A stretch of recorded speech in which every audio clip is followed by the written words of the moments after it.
The next candidate that I'll be talking with this morning is Vidal. He was born and raised in Key West. This is his first time running for office. Vidal, thank you for joining me today. Thank you for having me. All right, Vidal, as I mentioned, you were born and raised here in Key West. You've spent many years building your wedding planning and photography business.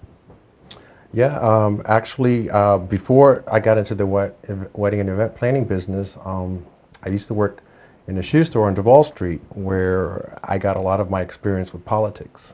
That's kind of what I wanted to talk about, is that all my life I've been involved. It's not just being a wedding planner and a photographer, because I read something very disturbing on Facebook that said I didn't have qualifications. And I looked at the people on the board, and one of them is in crisis intervention, one's in employee development, a realtor, a deacon, a school teacher, a plumber, and a banker. So maybe it's time for the photographer to be there. But you know, in my work, I have to listen to people, and I have to carry out their dreams. And I have to try to budget it according to what they want. It's not all what I want. And I think that I have the experience because I'm good at listening to people, and I'm good at carrying things through to the next level. The beautiful thing about this board, because I have been attending the meetings, they're very peaceful, they're very benevolent, and they all get along with each other. And the beautiful thing is that when they go to Keys Energy to present something to the board to be approved, the homework has been done. So all the facts are there as far as how much equipment's going to cost, budgets, and stuff like that. Great. Now, Vidal, what do you feel that a candidate needs to know before they can get elected to the board? I think you need to prepare before you even sign the paperwork that says that you're going to run. Number one, you have to have a commitment in your heart to give 100%. Even though I have a full-time business, I am willing to separate time for this. I have all my life, since I was a teenager, I've been involved in community service and giving back.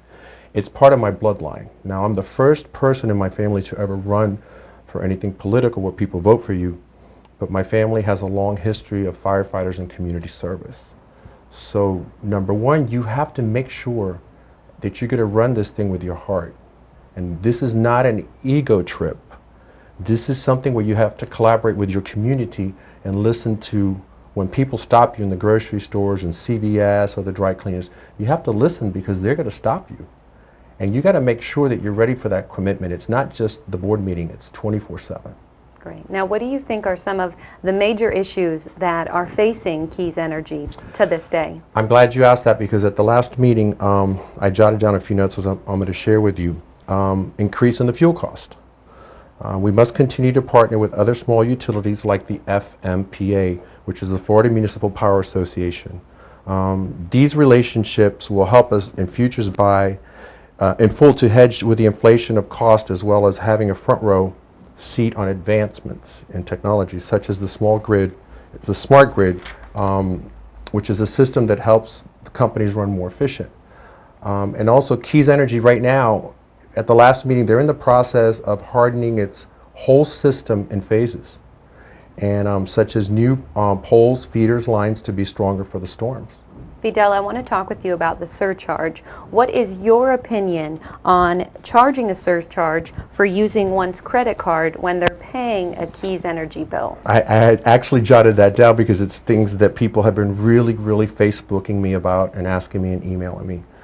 If we're going to take a hard look at that user fees for people paying their bills online, we need to work with the customers and be fair. But I'm not going to make promises that can only be changed without the full support of the board. No one person can say, I'm going to change that when I get in, because that's impossible. What I can do is work hard on the consensus to building and achieve what our ratepayers want. It's definitely something to look into, but I have a way around it. I write a check and send it in. Okay, all right.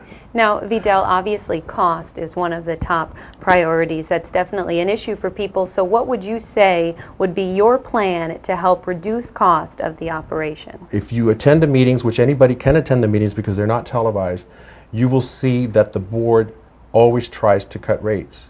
For instance, I just went to a meeting where they said that if we buy these certain pieces of equipment before the end of the year, that they'll give them a 50% discount.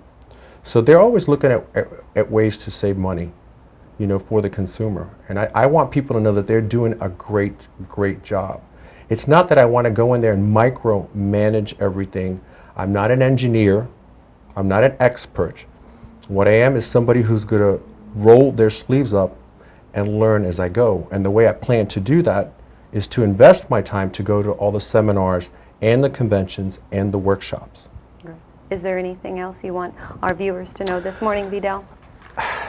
There's one thing that's been in my heart that I have to share with you guys, that people's names that I have to mention.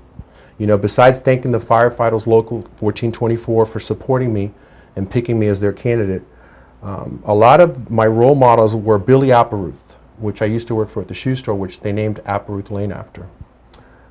Charles Sonny McCoy, Jimmy Weekley, Dennis Wardlow, the Princess of Key West, which is no longer with us, Mary Spotswood, Wilhelmina Harvey, Jerry Pita, my mom and dad, Emma Cates, and Peggy McLean.